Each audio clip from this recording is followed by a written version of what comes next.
Welcome to the Real Women's Chronicles show. Join in as certified life coach Tiadra Taylor motivates us on life, love, and so much more. You shouldn't leave this place without feeling motivated. It's time to change your mind so we can change your life. Thanks again for joining us. Let's get started. Hello. Thank you guys for joining me for another episode, Real Women's Chronicles episode.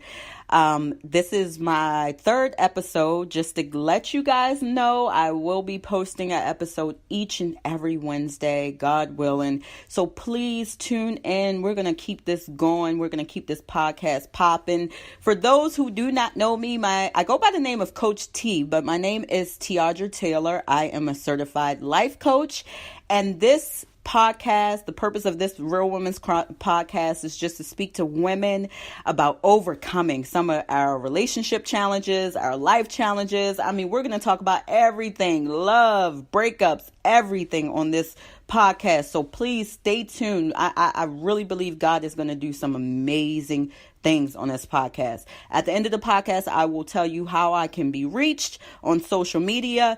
And if you have any coaching needs, I will definitely leave my contact information at the end of this podcast. So let's just go ahead and jump in to today's episode.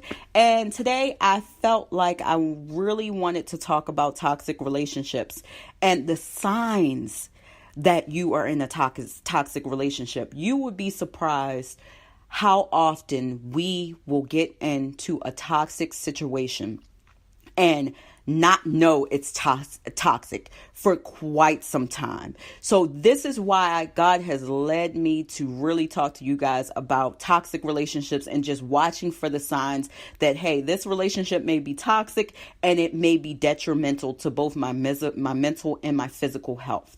So first, before I go into the signs of a toxic relationship, I want to point out 3 key points. Okay. I definitely like to say that whenever I talk about toxic relationships, it's near and dear to my heart because I do believe that a person cannot teach further than they learn. And I think this is why God put me through a 7-year-long toxic, narcissistic relationship.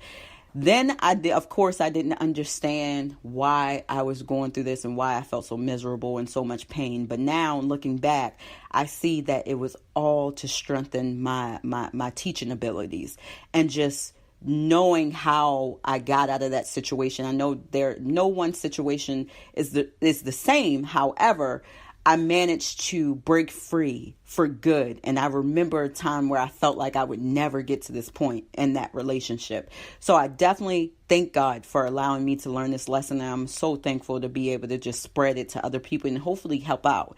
Now, my second point is that toxic relationships are not confined to romantic relationships. That's important for you to understand.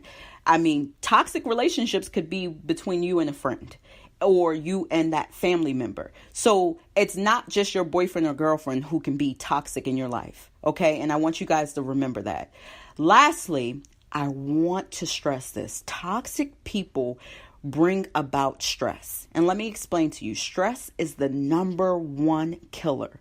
Stress is what creates disease in your life. Whenever your body is at a heightened state of stress, all the time, it weakens your immune system.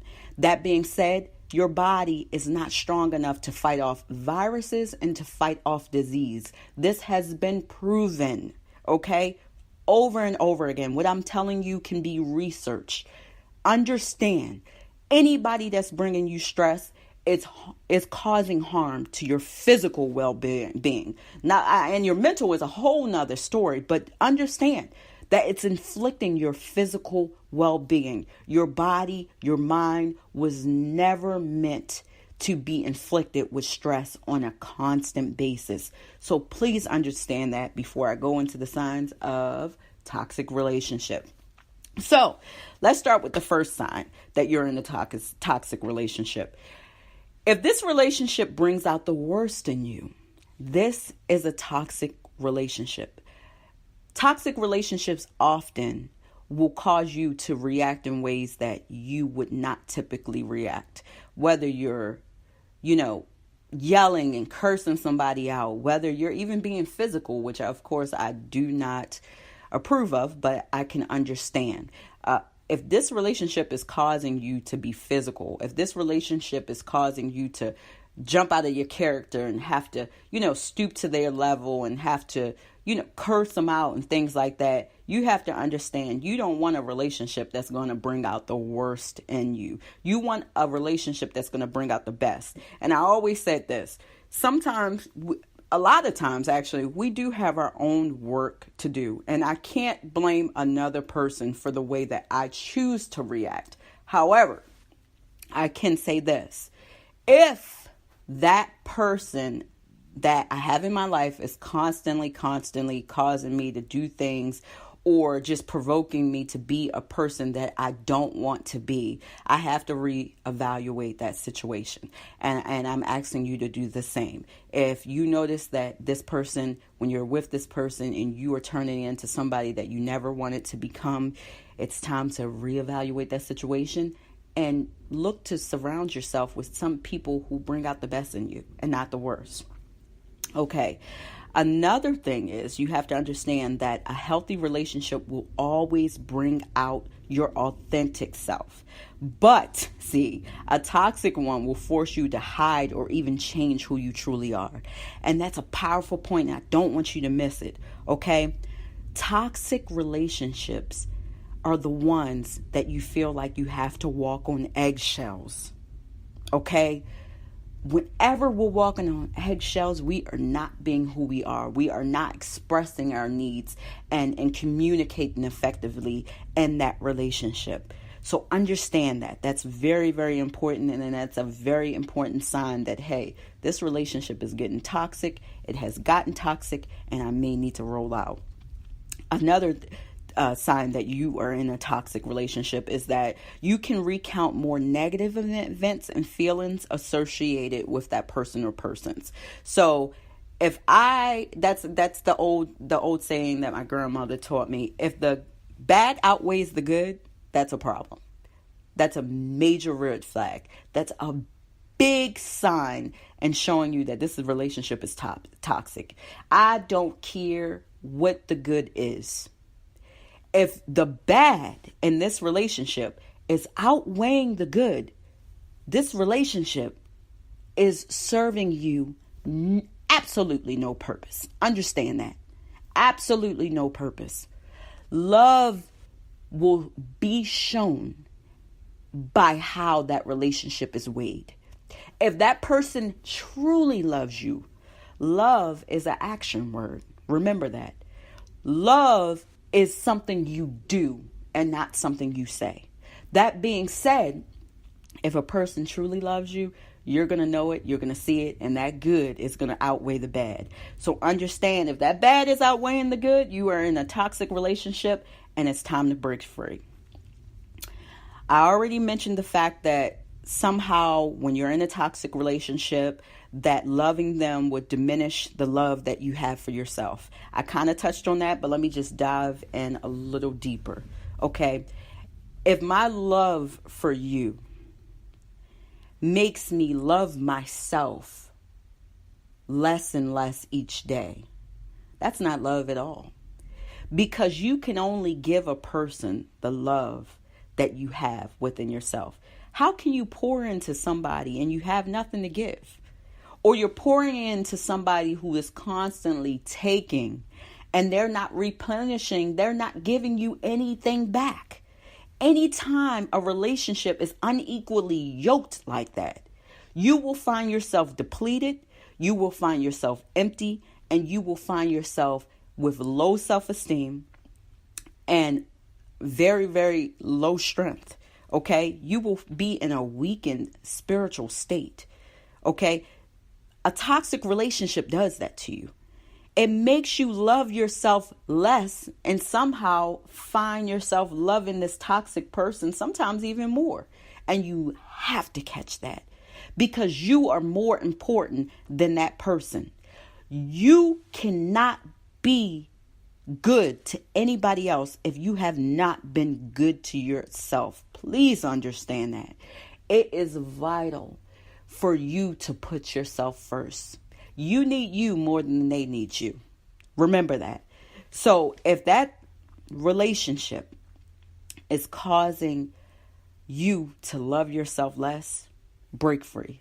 There's nothing in this world worth it. Okay. Another sign that you are in a toxic relationship is that you guys are not working as co-equals.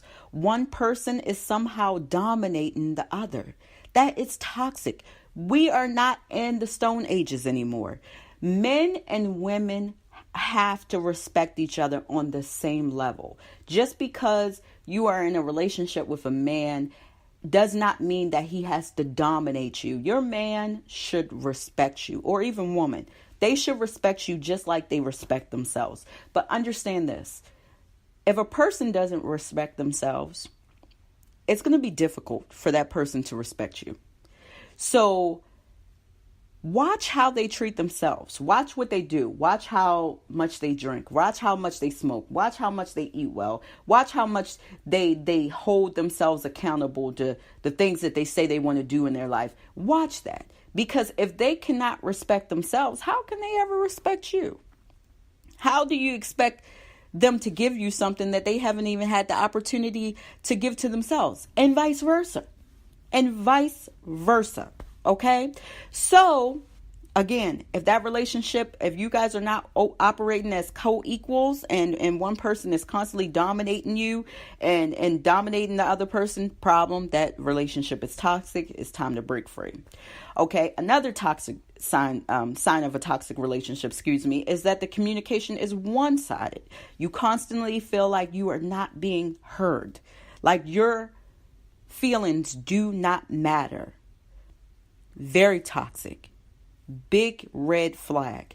You have to be heard, or else these feelings are going to bottle up in your body, and it's going to what? Bring about stress, bring about depression, bring about sadness. In this day and age, you don't have time to be in that state for too long. Again, like I said at the beginning of the podcast, that will literally cause so many issues, both physically and mentally. Okay. Another sign that you are in a toxic relationship, if you find yourself putting their happiness before your own, even if it displeases you.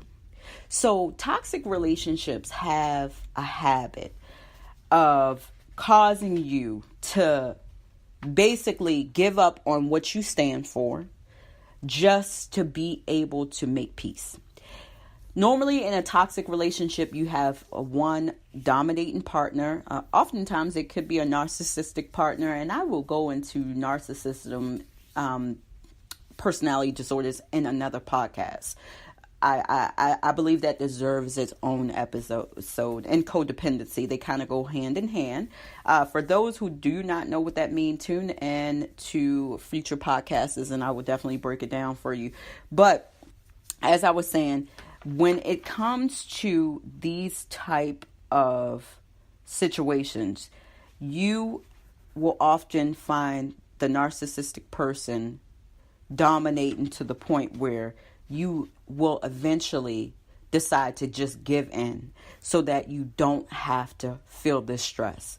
The stress of the relationship is so intense, it's so scary that you just decide to give in, and you decide to be that codependent person that just says, you know what, I'm just going to give this person what they want because I don't want them upset. I don't want them I don't want to feel like they won't love me. And that's the thing about being a codependent individual, is because you often will put someone else's needs before your own. Never healthy. Understand that. It's never healthy. All right. So moving on to my second half of the podcast, I want to give you guys a few tips on how to break free from a toxic individual. I don't want to give you just the signs. I want to tell you some of the tips that I use personally and that I coach people on how to really, really disconnect yourself and just move on to living a healthy and